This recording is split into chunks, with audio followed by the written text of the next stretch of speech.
नमस्कार, बहुत बहुत स्वागत है आपका। मैं हूं ललित और हमारा आज का मुद्दा है कांग्रेस में ऑपरेशन अध्यक्ष।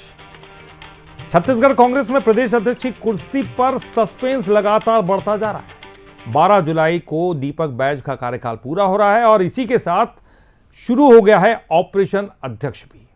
क्या कांग्रेस दीपक बैज पर दोबारा भरोसा जताएगी या फिर 2028 की तैयारी के लिए किसी नए चेहरे को कमान सौंपने वाली है कांग्रेस? नेताओं के बयान, दिल्ली दौरे और लगातार हो रही मुलाकातें इस चर्चा को और भी हवा दे रही है। तो वहीं बीजेपी भी कांग्रेस के भीतर की हलचल पर चुटकी लेने का कोई मौका नहीं छोड़ रही है। तो आज इसी राजनीति पर हम चर्चा करने वाले हैं। हमारे साथ मेहमान भी मौजूद होंगे, लेकिन पहले ये रिपोर्ट देखते हैं। प्रदेश अध्यक्ष मुख्यमंत्री बनते हैं ऐसा नहीं।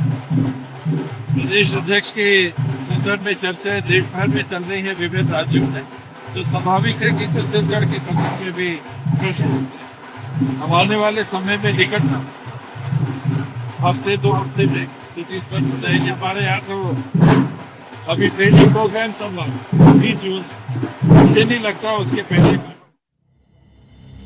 छत्तीसगढ़ कांग्रेस में इस वक्त सबसे बड़ा राजनीतिक ऑपरेशन चल रहा है, ऑपरेशन अध्यक्ष। 12 जुलाई को प्रदेश अध्यक्ष दीपक बैज का कार्यकाल पूरा हो रहा है और इसी के साथ संगठन में बदलाव की चर्चाएं तेज हो गई हैं। सवाल सिर्फ इतना नहीं कि अध्यक्ष कौन होगा, सवाल ये भी है कि कांग्रेस 2028 के विधानसभा चुनाव से पहले संगठन को किस दिशा में ले जाना चाहती है। दीपक बैज लगातार वरिष्ठ नेताओं से मुलाकात कर रहे हैं।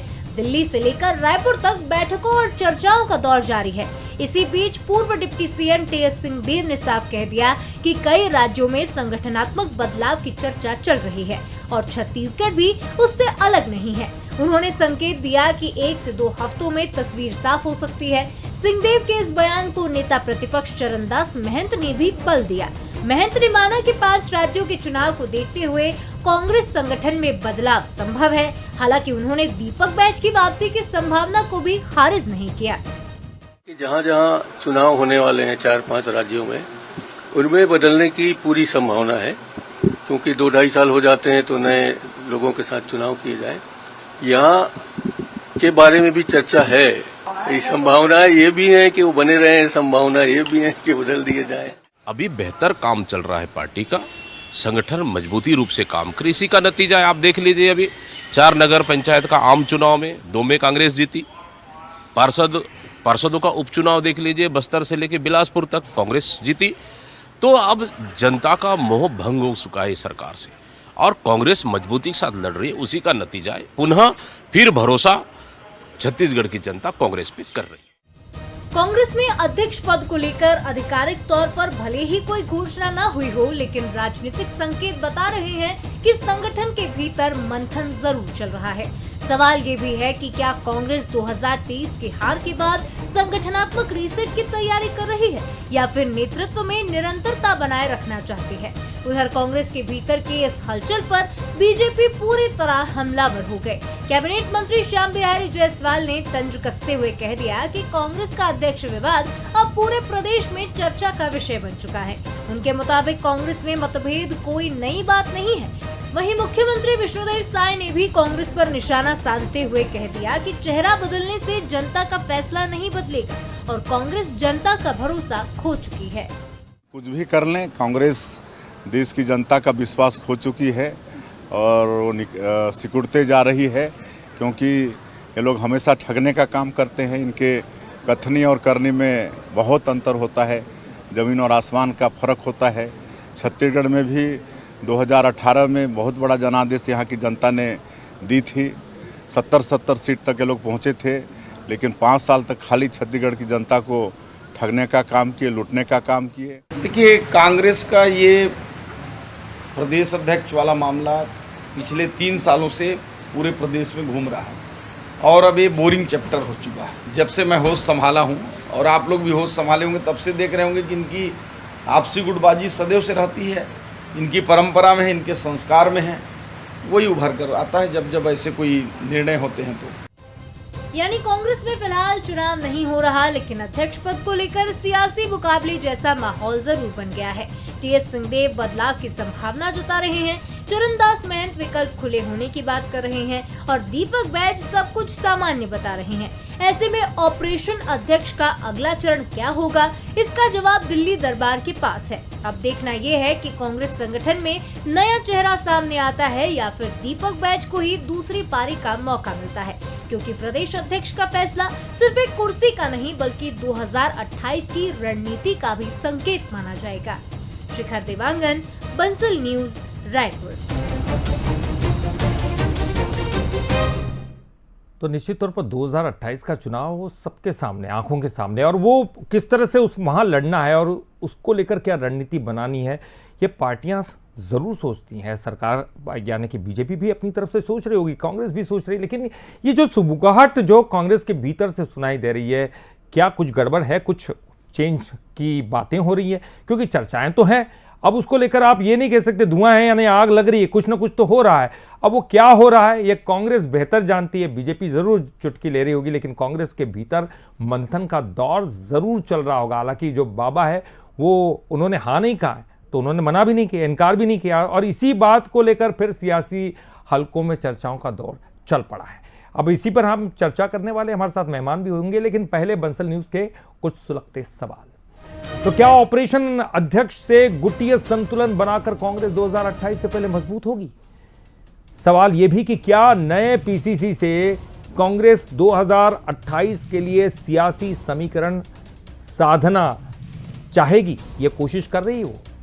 और क्या कांग्रेस अध्यक्ष बदलकर बीजेपी को चुनौती देने की तैयारी कर रही है? ये तमाम जो बड़े सवाल है ये कांग्रेस बेहतर जानती है, लेकिन इसी के इर्द गिर्द आज हमारी चर्चा रहने वाली। और हमारे साथ जो मेहमान मौजूद हैं, चलिए उनका परिचय करा दे। वैभव बैस साहब हैं हमारे साथ, प्रदेश प्रवक्ता बीजेपी के, बहुत बहुत स्वागत करते हैं वैभव जी आपका। सुरेंद्र वर्मा जी हमारे साथ, वरिष्ठ प्रवक्ता कांग्रेस के। सुरेंद्र जी बहुत बहुत स्वागत है आपका भी। और साथ ही साथ कौशल स्वर्णबेर, वरिष्ठ पत्रकार। कौशल जी आपका भी बहुत बहुत स्वागत करता हूँ। और शुरुआत में आप ही से करना चाहता हूँ। देखिए सर, कुछ न कुछ तो हलचल है, कुछ तो है जो कि सामने नहीं आ रहा है लेकिन अंदर खाने चल रहा है। अब वो क्या है ये कांग्रेस बेहतर जानती है, लेकिन 2028 का चुनाव भी सामने है, तो कांग्रेस कुछ कोशिशों में तो लगी होगी। वैसे साहब हालांकि कुछ और बात कर रहे हैं, टीएस बाबा कुछ और बात कर रहे हैं, लेकिन आपको क्या लगता है कि कुछ जो हलचल दिखाई दे रही है उसमें कुछ दम है, कुछ है, या फिर ये सामान्य प्रक्रिया है, या फिर कोई बड़े बदलाव के संकेत मिल रहे हैं? ललित जी देखिए, निश्चित तौर पर प्रदेश अध्यक्ष दीपक बैज के बदले जाने की चर्चा पिछले 6 महीनों से लगातार चल रही है। और जिस तरह की स्थिति आप देख रहे हैं, टीएस सीधे हर बार उनका एक बयान आता है, कहीं न कहीं उनकी संभावनाएं नजर आती है कि वो अध्यक्ष बनना चाह रहे हैं, और अध्यक्ष के नहीं बनने से इनकार भी नहीं कर रहे हैं। तो कहीं न कहीं जो आपने जो बात कही कि 2028 का जो चुनाव, निश्चित तौर पर जब दीपक बैज प्रदेश अध्यक्ष बने थे तो पिछला विधानसभा चुनाव, लोकसभा चुनाव, नगरीय निकाय चुनाव तीनों उनके ही नेतृत्व में लड़ा गया था और परिणाम काफी खराब रहा है। लेकिन आप देखेंगे कि अध्यक्ष का कार्यकाल जो है जुलाई में 3 साल का पूरा होने जा रहा है, और यही वजह है कि जब कार्यकाल पूरा होने की जो संभावना है, बमुश्किल 1 महीने का समय बच गया है, उसके पहले ये सुबगाड़ कहीं न कहीं इस बात का संकेत है कि अंदर खाने में कुछ ना कुछ तो जरूर चल रहा है। और यही वजह है कि टीएस सीदेव के सुर में सुर मिलाते हुए चरणदास महंत जो नेता प्रतिपक्ष हैं वो भी नजर आए हैं। लेकिन इसमें सबसे बड़ी बात आप देखेंगे, जब प्रदेश अध्यक्ष का चयन किया जाएगा तो जातिगत समीकरण काफी मायने रखता है। छत्तीसगढ़ की यदि आप बात करें तो कहीं न कहीं अभी दीपक बैज जो अध्यक्ष हैं वो आदिवासी समाज से आते हैं और काफी बड़ा वोट बैंक छत्तीसगढ़ में है। लेकिन दूसरी ओर आप ये भी देखना चाहेंगे कि दीपक बैज जो आते हैं वो बस्तर संभाग से आते हैं, और जिनके अध्यक्ष बनने की चर्चा चल रही है, जो जिनके भीतर खाने से सुगबुगाहट आ रही है, वो सरगुजा संभाग से आते हैं। तो कहीं न कहीं ये 2 बड़े संभाग ऐसे हैं जो छत्तीसगढ़ की राजनीति में काफी महत्वपूर्ण हिस्सा रखते हैं, और आप देखेंगे दोनों ही जगहों पर कांग्रेस पूरी तरह से लगभग नहीं के बराबर वहां पर सीटें जीती है। पिछले विधानसभा चुनाव की बात करें जो कांग्रेस का कभी ताकत हुआ करती थी, आप देखेंगे जो जब 2018 के जब विधानसभा चुनाव हुए थे तो यही बस्तर और सरगुजा जहां से कांग्रेस ने भारी लीड की थी और पूरा दोनों ही संभागों में पूरी की पूरी सीटें जीत कर आई थी। और ये भी सुगबुगाहट थी कि जो टीएस सिंहदेव जी थे उस समय के सीएम के कैंडिडेट थे। तो बहुत सारी ऐसी चर्चाएं उस समय भी चली थी। निश्चित तौर पर बस्तर से होकर अब सरगुजा में शिफ्ट करने की बात यदि प्रदेश अध्यक्ष की चली तो कहीं न कहीं ये जायज भी मानी जा सकती है। लेकिन दूसरी ओर जातिगत समीकरण को भी आपको देखना होगा कि किस वर्ग के व्यक्ति को आप प्रदेश अध्यक्ष बनाना चाह रहे हैं, क्योंकि ये विपक्षी दलों के लिए काफी बड़ा मुद्दा हो जाता है। क्योंकि जब आप देखेंगे, जब विष्णुदेव साय जो आदिवासी समाज से आते हैं, जिनको प्रदेश अध्यक्ष पद से भारतीय जनता पार्टी ने हटाया था, तो काफी बड़ा मुद्दा बनाया था कांग्रेस ने इनको कि आदिवासियों की उपेक्षा की गई है। तो ये बड़ा वोट बैंक और बड़ा राजनीतिक फैक्टर बन जाता है जातिगत समीकरण छत्तीसगढ़ के लिहाज से यदि बात करें। क्योंकि आप देखेंगे अभी महिला कांग्रेस अध्यक्ष का जो नियुक्ति हुई है वो ओबीसी वर्ग से आती हैं, और ये इसी तरह आप देखेंगे जो सीएलपी हैं वो भी ओबीसी से आते हैं। तो कहीं न कहीं यदि आप आदिवासी समाज की उपेक्षा करेंगे या फिर सवर्ण को आप प्रदेश अध्यक्ष बनाएंगे तो बहुत बड़ा कांग्रेस के लिए बहुत उहापोह की स्थिति है। ऐसे में ये सोचना होगा पार्टी आला कमान जो दिल्ली दरबार में बैठे नेता हैं उनको कि सभी जातिगत समीकरणों को साधते हुए हम अध्यक्ष की कुर्सी पर ऐसे व्यक्ति को बिठाएं जो भविष्य में, क्योंकि 2028 निश्चित तौर पर अभी जो अध्यक्ष बनेगा 2028 के चुनाव तक अध्यक्ष रहेगा, उनके नेतृत्व में विधानसभा का चुनाव। ये आपने सही बात कही कौशल जी, क्योंकि ये बड़े थोड़ा पीछे से सोचना पड़ता है किसी भी पार्टी को। 2028 अभी दूर है, लेकिन इसके बावजूद यहीं से सब संगठनात्मक बदलाव शुरू होते हैं, उसी के हिसाब से पूरी प्लानिंग होती, शतरंज की गोटियों की तरह अगर हम देखें तो ये तमाम चीज़ें हैं। लेकिन कांग्रेस क्या सोच रही है, सुरेंद्र जी का मैं रुख करूंगा। सुरेंद्र जी देखिए, एक ये बात तो तय है कि आप चुनाव हारे हैं, उसके बाद मंथन भी चल रहा है, अब थोड़े बदलाव करने होंगे तब जाकर आप बीजेपी को पटखनी भी दे पाएंगे, और उसके लिए आपने मेहनत करनी शुरू भी कर दी होगी 2028 चुनाव को लेकर। हालांकि दीपक बैज साहब का जो बयान सामने आया, उन्होंने कहा कि अब ये जो पिछला कुछ समय है उसमें आपको थोड़ा जीत भी मिल रही है, तो उस हिसाब से थोड़ा बदलाव आपको दिखाई भी दे रहा है कांग्रेस में। लेकिन बाबा टीएस बाबा साफ तौर पर मना भी नहीं कर रहे हैं, हाँ भी नहीं कर रहे हैं, तो कहीं सुगबुगाहट तो है क्या? कुछ बदलाव के संकेत हैं, कुछ बदलने जा रहा है, या फिर जो आप दीपक बैज उनका ही कार्यकाल आगे भी जारी रहेगा? ललित जी, कांग्रेस की एकजुटता का प्रमाण आपने सूरजपुर में देखा है। इस सरकार की प्रशासनिक बर्बरता, इस सरकार के अत्याचार के खिलाफ हमारे तमाम नेता एकजुट होकर आंदोलन किए और इस सरकार को, इस प्रशासन को झुकना पड़ा। टीएस सिंहदेव जी, दीपक बैज जी प्रदेश अध्यक्ष के साथ धरने पर बैठे थे, भूपेश बघेल जी भी वहाँ मौजूद थे, वहाँ चरणदास महंत भी गए, और उसी का परिणाम है कि जिस एकजुटता से हम अभी लड़े, नगरीय निकाय के अभी चुनाव हुए, 4 में से 2 नगर पंचायतों में जीत मिली कांग्रेस को। भाजपा के प्रदेश अध्यक्ष हैं किरण सिंहदेव जी, वो अपने गृह नगर में जगदलपुर में वार्ड तक नहीं बचा पाए। तो समीक्षा तो भाजपा को करनी चाहिए। जहाँ तक बात टीएस सिंहदेव जी की है, हमारे नेता हैं, राष्ट्रीय स्तर पर उनको लगातार जवाबदारी मिल रही है। वो तमिलनाडु और पांडिचेरी जैसे राज्य में भी, जो 5 राज्यों में विधानसभा चुनाव है, 2-2 राज्यों के ऑब्जर्वर बनाए गए थे, और उन्होंने स्पष्ट तौर पर कहा, उनका बयान जो है, कल इनका इंटरव्यू था, अभी मैं देख रहा था, मैं कोट भी कर देता हूँ, द हिट करके जो पोर्टल है उसमें अभी भी दर्ज है। स्पष्ट तौर पर उन्होंने कहा कि मैंने कभी पद या स्थान के लिए इच्छा रखते हुए काम नहीं किया। जो पद लोलुप थे, जो पद के लालच में राजनीति कर रहे थे, या जांच एजेंसियों का जिनको डर था, वो भाजपा में चले गए। चाहे वो चिंतामणि महाराज हो, सांसद बन के आज बैठे हैं, 2-2 मंत्री हैं, 2-2 विधायक इसी राजधानी रायपुर में हैं जो कांग्रेस से गए।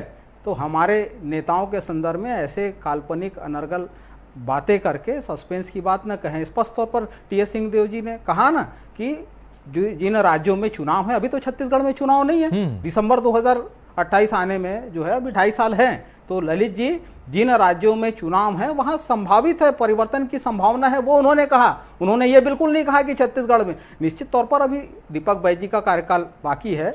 चरणदास महंत जी हमारे नेता प्रतिपक्ष हैं, उन्होंने स्पष्ट तौर पर कहा कि वर्तमान में दीपक बैज जी के नेतृत्व में बेहतर और शानदार ढंग से एकजुट होकर काम कर रहे हैं, सामूहिक नेतृत्व में काम हो रहा है। पीसीसी चीफ के पद पर आगे भी बने रहने की प्रबल संभावना है। वो तो जो होगा आगे, वो तो आगे की बात है, वो शीर्ष नेतृत्व निर्णय लेता है इन विषयों में। वर्तमान में तो कार्यकाल है और बेहतर परिणाम। जी, टीएस सिंहदेव साहब ने यह भी कहा कि संगठनात्मक बदलाव दूसरे राज्यों में भी हो रहा है, छत्तीसगढ़ उससे अलग नहीं, यानी कि छत्तीसगढ़ में भी हो सकता है 1-2 हफ्ते में या सप्ताह में स्थिति स्पष्ट हो जाएगी, यानी कुछ तो है।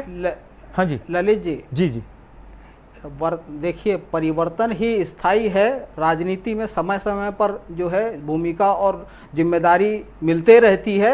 वर्तमान परिदृश्य में यदि आप देखें तो सभी नेताओं का एक मत यही है कि बेहतर काम हो रहा है, समन्वय से काम हो रहा है। सामूहिक नेतृत्व में कांग्रेस विपक्ष की भूमिका में इस सरकार की नाकामी को, इस सरकार की असफलता को, इस सरकार की वादा खिलाफी को लगातार उजागर कर रही है। और यही कारण है, देखिए, अपने नेताओं को, जनाधार वाले नेताओं को इस प्रकार से अपमानित करके निकालने का रिकॉर्ड तो आप देख लीजिए भाजपा में है। प्रदेश के इतिहास में पहली बार यदि कोई नेता प्रतिपक्ष 2.5 साल में बदला गया, वो धर्मलाल कौशिक थे। यही विष्णुदेव साय जी विश्व आदिवासी दिवस के दिन अध्यक्ष पद पर, प्रदेश अध्यक्ष के पद से हटाए गए थे। कारण उनको नहीं बताया गया। दीपक बैज जी तो काम कर रहे हैं, उनका कार्यकाल बाकी है और कार्यकाल पूरा करेंगे और संभावित है कि अगला कार्यकाल भी करें। तो ये मैं एक बात ललित जी, वो तो कार्यकाल पूर्ण होने के बाद की बात है। यहाँ सबसे बड़े भाजपा के मूल बात जो है, सबसे बड़ा वर्ग ओबीसी है छत्तीसगढ़ में। रमेश बैस जी 7 बार के सांसद, पूर्व केंद्रीय मंत्री, महाराष्ट्र, झारखंड सहित 3 राज्यों के गवर्नर है। आज क्या स्थिति है? ओबीसी में उनसे बड़ा कोई नेता है? चंपू साहू जी की क्या स्थिति है? पुन्नूलाल मोहिले जो है अनुसूचित जाति के सबसे बड़े नेता है भाजपा के, क्या स्थिति है? ननकी राम चलिए, मैं उनसे समझ लेता हूं। कह दिया आज चुनाव करा ले, भाजपा 5 सीटें नहीं जीतेगी। तो अपने जनाधार वाले नेताओं की इस प्रकार से, ठीक है सर, समझ लेता हूं मैं। वैभव जी हमारे साथ हैं। जी जी, ब्रिजमोहन जी की क्या स्थिति है बताए? वैभव जी, परिवर्तन सृष्टि का नियम है। बदलाव तो आपके यहाँ भी बहुत सारे हुए, हालांकि अब अंदरूनी मामला आपका नहीं है, लेकिन इसके बावजूद जो है आपकी तरफ से भी बयानबाजी तो खूब हो रही है। देखिए, किसी भी पार्टी का, ललित जी, जो विषय होता है कोर ग्रुप के अंदर, बंद कमरों के अंदर गठित होता है। सब सार्वजनिक जीवन में है, और जब बंद कमरों की बातें, कोर ग्रुप की बातें सार्वजनिक रूप से मीडिया पे आती हैं तो लोग उसमें अपनी प्रतिक्रिया देते हैं। भारतीय जनता पार्टी उस क्रम में अपनी प्रतिक्रिया दे रही है। कांग्रेस एक नहीं है, कांग्रेस बिखरी हुई नजर आती है। भूपेश बघेल जी, कांग्रेस प्रवक्ता आदरणीय सुरेंद्र वर्मा जी ने बताया कि ओबीसी नेता हैं भूपेश बघेल जी इस प्रदेश से उपेक्षित हैं। अभी टीएस सिंहदेव जी वो चूके हुए हैं, पिछले 5 साल का दंश उनको रह रह के सालता है। और चरणदास मोहन जी कंफ्यूज हैं कि क्या करें। कभी वो रामभद्राचार्य जी के खिलाफ अपशब्दों का प्रयोग कर देते हैं, कभी किसी और के खिलाफ। दूसरे विषय यह है कि कांग्रेस में एकता नहीं है। जो कांग्रेस सूरजपुर में अभी एक होकर प्रदर्शन करने गई थी, उसी सूरजपुर में कांग्रेस के छात्र संगठन के एक उपाध्यक्ष कुलदीप साहू ने एक पुलिस आरक्षक की पत्नी को पेट में 27 बार चाकू मार के उसकी हत्या की थी। तो मेरे कहने का तात्पर्य यह है कि आप अपने एक अपराधी नेता नरेंद्र जैन जो गिरफ्तार हुए थे, उनका अच्छा खासा आपराधिक रिकॉर्ड है, 6-7 उनके केस मेरी भी जानकारी में है। तो नरेंद्र जैन को छुड़ाने के लिए कांग्रेस पार्टी एकमत होकर सूरजपुर जा सकती है। तो जब पूरे कांग्रेस के नेता सूरजपुर में थे, तो जो पीड़ित परिवार है, जो पुलिस आरक्षक का पीड़ित परिवार है, जिसकी पत्नी की हत्या हुई, जिसकी बच्ची की हत्या हुई, क्या कांग्रेस के नेताओं की आंखों में संवेदना के इतने आंसू नहीं बचे थे कि पीड़ित और प्रताड़ित परिवार से भी जाके 2 शब्द संवेदना के व्यक्त कर पाते? तो देखिए, कांग्रेस अपने अंदर की पॉलिटिक्स से परेशान है, और कांग्रेस में ना तो नेता है, ना तो नीति है, और ना तो नीयत है साफ। इसलिए इनको विपक्ष का जनादेश मिला है और वो उसको निभा रहे हैं। वैभव जी, आप कह रहे हैं कि चेहरा बदलने से जनता का फैसला नहीं बदलता, ये बात तो सही है, लेकिन क्या कार्यकर्ताओं में जबरदस्त उत्साह नहीं आता? आपके लिए तो चुनौतियां बढ़ जाएंगी उससे। नहीं, देखिए, चेहरा बदलने से कर्म नहीं बदलते ललित जी। आप 5 साल में जो यहाँ पे करके गए हैं वो तो नहीं बदल जाएगा ना। आप पीसीसी अध्यक्ष बदल देंगे या दीपक बैज जी को वापस कंटिन्यू कर देंगे, उससे आपके 5 साल के कर्म तो नहीं बदल जाएंगे ना। वो तो लोगों के चेहन में दर्ज है ना कि 5 साल में छत्तीसगढ़ में क्या हुआ है। नहीं, ठीक है, ये आप कह रहे हैं कि ये तमाम चीज़ें अब उनके पाले में आपने डाल दी है, ये आपका आंतरिक विषय भी नहीं है, लेकिन जब चर्चाएं होती हैं राजनीति में तो देखिए दोनों ही दल अपनी अपनी तरफ से बयान देते हैं इसको लेकर, क्योंकि आपके यहाँ भी बदलता है तो कांग्रेस को उससे फायदा या नुकसान होता है, अगर उनके यहाँ भी बदलाव होगा तो निश्चित तौर पर बीजेपी सरकार को भी इससे फायदा या नुकसान होगा। कौशल जी, आप कैसे देखते हैं? मैं जानना चाहूँगा थोड़ा सा कि दीपक बैज का जो संपूर्ण कार्यकाल रहा है वो किस तरह से रहा है। उनमें हमने बहुत सारी अलग अलग खबरें भी देखी हैं, कई अनबन की खबरें सामने आई, कई बहुत अच्छी खबरें भी सामने आई, और जैसे कि सुरेंद्र जी ने भी कहा कि जो बड़े आंदोलन हुए वो बड़े मजबूती के साथ रखे गए। तो क्या केवल आंदोलन की रूपरेखा को देखते हुए किसी का कार्यकाल बढ़ाया जा सकता है, या फिर आपको लगता है कि जीत हार भी एक बहुत बड़ा महत्वपूर्ण फैक्टर होता है? ललित जी, निश्चित तौर पर राजनीति में जीत हार ही सबसे बड़ा फैक्टर होता है, कोई महत्वपूर्ण नहीं, क्योंकि आप देखते हैं कि किसी को आप नेतृत्व तो दे रहे हैं तो उसमें कितनी क्षमता है, वो किस तरह से पार्टी को आगे ले जा सकता है। निश्चित तौर पर दीपक बैज जी का जो कार्यकाल आप देखेंगे तो बहुत सारे आंदोलन लगातार हुए, आप देखेंगे विपक्ष के रूप में उन्होंने काफी सारे आंदोलन भी किए हैं। लेकिन रही बात जो आगामी चुनाव की है, क्योंकि जब आप प्रदेश अध्यक्ष होने के नाते पिछला चुनाव हार चुके होते तो कहीं ना कहीं चुनौती बढ़ जाती है कि भविष्य में जो होने वाले जो चुनाव है, क्योंकि कहीं ना कहीं टिकट वितरण में बहुत सारा जो जोर होता है वो प्रदेश अध्यक्ष के नाते उनके जिम्मे रहेगा। तो मुझे ऐसा लगता है कि जो भविष्य में जो चीजें हैं, कहीं न कहीं कांग्रेस में बदलाव की जो संकेत है वो तो दिखाई ही दे रहे हैं, क्योंकि कार्यकाल निश्चित तौर पर पूरा करेंगे, उसके बाद हो सकता है बदलाव हो या रिपीट किया जाए, ये तो पार्टी का अंदरूनी मामला है। लेकिन चुनौती बढ़ जाती है, क्योंकि जब आप पिछला चुनाव हार चुके होते हैं और भविष्य में आप आगामी चुनाव में जाएंगे तो जनता के पास जब जाएंगे तो बहुत सारे ये भारतीय जनता पार्टी को किसी तरह का मौका नहीं देना चाहेंगे कि ये बात बोलने के लिए कि इनके नेतृत्व में जब चुनाव हार चुकी कांग्रेस फिर उसी को आपने चेहरा बनाया है। तो मुझे ऐसा लगता है कि बहुत सारे किंतु परंतु होते हैं राजनीति में, और कांग्रेस इस तरह से किसी भी राजनीति के गुणा भाग में फंसना नहीं चाहेगी। इसलिए मुझे लगता है कि चेहरा बदलना जो कार्यकाल पूरा होने के बाद जिस तरह की सुगबुगाहट है वो निश्चित तौर पर देखी जाएगी। और जिस तरह से आपने कहा कि बदलाव से जो जोश बढ़ते हैं, निश्चित तौर पर यदि बदलाव होते हैं तो जो कार्यकर्ता है उनमें उत्साह का बढ़ता है, क्योंकि अभी जो अध्यक्ष होते हैं उनके जो चाहने वाले अलग होते हैं, भविष्य में जो अध्यक्ष बनेंगे उनके अलग होते हैं, क्योंकि कांग्रेस में बहुत सारी लीडरशिप है, इसको आप बिल्कुल इससे गुरेज नहीं कर सकते। छत्तीसगढ़ कांग्रेस में बहुत सारे नेता हैं जिनके अलग अलग नेतृत्व क्षमता और सबके अलग अलग फैन फॉलोइंग है। तो कहीं न कहीं यदि प्रदेश अध्यक्ष के रूप में कोई नया व्यक्ति चेहरे के रूप में सामने आएगा तो निश्चित तौर पर उत्साह बढ़ेगा। आप देखेंगे जब महिला कांग्रेस की कार्यकारी अध्यक्ष के रूप में नियुक्ति उस समय आप कांग्रेस भवन का वो दृश्य देखते, तो कहीं न कहीं उत्साह की कमी नहीं है कांग्रेसियों में, ना कांग्रेस के पास कार्यकर्ताओं की कमी, ना उत्साह की कमी है। उनको कैसे करते ये इंपॉर्टेंट हो जाता है जी, उनको उनका उत्साह कैसे जागृत करना है, कैसे उनको मजबूती के साथ चुनाव लड़ने के लिए प्रेरित करना है, ये भी पार्टी का काम होता है देखना। सुरेंद्र जी, मैं आपसे जानना चाहता हूं, देखिए 2.5 साल की चर्चा बड़ी रही है पिछले साल, हालांकि आप उससे हमेशा इनकार करते रहे, लेकिन कहीं ना कहीं आपको लगता है कि टीएस बाबा को जो सम्मान मिलना चाहिए था वो उनको नहीं मिला। गुटबाजी एक बहुत बड़ा विषय कांग्रेस के अंदर रही है और निश्चित तौर पर इसको अनदेखा करने से पार्टी को जीत हासिल नहीं हो सकती। पार्टी को अगर जीतना है तो अंदर खाने भी जो गलतियां हैं, जो कमजोरियां हैं, उसे भी देखना होगा, उस पर मंथन करना होगा। आपको लगता है, क्योंकि हमने देखा कि महंत साहब भी कह रहे थे कि संभावनाएं हैं, संभावना से इनकार नहीं किया जा सकता, बदलाव भी हो सकता है, ये भी हो सकता है और वो भी हो सकता है, दोनों ही संभावनाएं।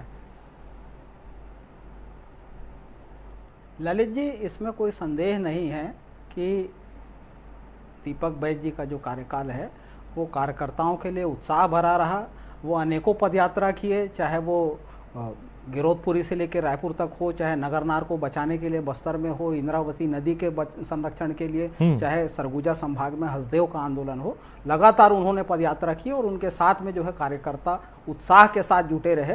तो ये उपलब्धि है उनकी। मूल बात देखिए, भाजपा जो है पार्टी विद डिफरेंस का दावा करती है। आप देखिए भाजपा कोर कमेटी में होता कौन है? जो बहुत ही वरिष्ठ होते हैं, जो सरकार के गलत कामों की समीक्षा करके निर्देश देने की स्थिति में होते हैं, उनको रखा जाना चाहिए। मैंने नाम लिया पहले भी, पुन्नू लाल जी है, ननकी राम कंवर जी है और राम विचार नेताम है। राम विचार नेताम जी को बाहर किया गया, बैज जी हैं। तो लगातार जो है जो अभी क्या है, 2 डिप्टी सीएम और ओपी चौधरी जो जिनके हाथ में सरकार का कब्जा है, उन्हीं को संगठन में कोर ग्रुप में शामिल किए। मतलब पार्टी ठेके पे चलाई जा रही है। जो दावा था, अभी कौशल जी ने बहुत महत्वपूर्ण बात की, जो क्लीन स्वीप की बात उन्होंने सरगुजा संभाग में कही, 14 के 14 विधायक हैं। अभी कल का फैसला है, केंद्रीय पर्यावरण विभाग ने 7 लाख पेड़ काटने की अनुमति दी केवल अडानी के मुनाफे के लिए। राम वन गमन पथ का महत्वपूर्ण स्थल है, रामगढ़ की पहाड़ियां हैं, सीता रसोई है, जानकी गुफा है, वो सारे अवशेष जो है केवल मित्र के, मोदी के मित्र के मुनाफे के लिए आप समर्पित कर रहे हैं। मूल बात। और दूसरी बात, जो जंगल राज प्रदेश में चल रहा है, भाजपा का एक विधायक तहसीलदार को कपड़ा फाड़ के मारपीट करता है और निश्चित ये तमाम मुद्दे लेकर तो आप जनता के बीच जाएंगे सर। जनता इन मुद्दों को देखेगी। कांग्रेस के अंदर की जो राजनीति उस पर हमारा ध्यान इसलिए। वैभव जी, मैं आपसे एक आखिरी कमेंट, सर समय कम है मेरे पास। वैभव जी एक आखिरी कमेंट, मेरे पास समय कम है सर। वैभव जी आखिरी कमेंट आपसे यह है कि चेहरा बदलेगा उनका, आपको कहीं कांग्रेस के पुनर्गठन का डर तो नहीं है? क्योंकि 2028 को लेकर अब कांग्रेस में अगर कुछ हलचल होगी तो निश्चित तौर पर आपकी भी चुनौतियां बढ़ने वाली हैं। ललित जी, कांग्रेस को भारतीय जनता पार्टी अपने लिए चुनौती नहीं मानती। कांग्रेस की प्रासंगिकता इस देश में अब क्षेत्रीय दलों के बराबर भी नहीं रही है, तो कांग्रेस से हम कभी अपनी प्रतिद्वंदिता रखते भी नहीं, ना पहले कभी आप हल्के में तो नहीं ले रहे उन्हें? हम लोगों के बीच जाते हैं। आप ना 15 साल की सरकार को 14 सीट में लाए थे, अगली बार 5 सीट जीतने बता दें। ये ननकीराम कह रहे हैं कि आज जो हालात है चुनाव करा ले, 5 विधायक नहीं जीतेंगे भाजपा के। ये करके दिखाएंगे कांग्रेस के कार्यकर्ता। 15 साल की इसी प्रकार की अहंकारी रमन सिंह की सरकार को 14 सीट में ढकेले थे। ये भूल बिल्कुल निश्चित ठीक है सर। अब ये समझ में आ गया कि कांग्रेस अपनी तरफ से कोशिश करे, लेकिन सवाल तो अभी भी बहुत सारे जहन में। मेरे पास समय इतना था वैभव जी, समय इतना ही था मेरे पास। हाँ चलिए जल्दी से बोलिए, एक लाइन बस। ललित जी, 3 साल अजीत जोगी मुख्यमंत्री रहे ना इस प्रदेश में, तो 15 साल लोगों ने ठीक है सर। अब ये जनता के बीच आप भूपेश बघेल जी मुख्यमंत्री रह चुके हैं। मुझे नहीं लगता कि आने वाले 20 साल ये तो जनता डिसाइड करेगी। अभी सवाल ये था कि क्या कांग्रेस के अंदर ये बदलाव होने जा रहा है। देखिए बैठकों का दौर चल रहा है, तो फिर बैठकों की जरूरत क्यों पड़ रही है, इतनी चर्चाएं क्यों हो रही है? अगर बदलाव नहीं है, अगर बदलाव है तो फिर इतनी देरी क्यों लग रही है? क्योंकि 2028 बहुत ज्यादा दूर भी नहीं है। इंतजार करना होगा कि कांग्रेस के अंदर क्या बदलाव होते हैं और उन बदलावों का क्या सही असर जो है वहां के कार्यकर्ताओं पर पड़ता है नहीं, क्योंकि कार्यकर्ता ही सब कुछ होते हैं जो साहब आपको चुनाव को जिताते हैं। बहरहाल बहुत बहुत शुक्रिया आप तीनों का ही, वैभव जी आपका भी, सुरेंद्र जी आपका भी और कौशल जी आपका भी बहुत बहुत शुक्रिया। और इसी के साथ इस डिबेट में फिलहाल के लिए इतना है, लेकिन कहीं मत जाएगा क्योंकि बंसल न्यूज़ पर खबरों का सिलसिला लगातार चलेगा।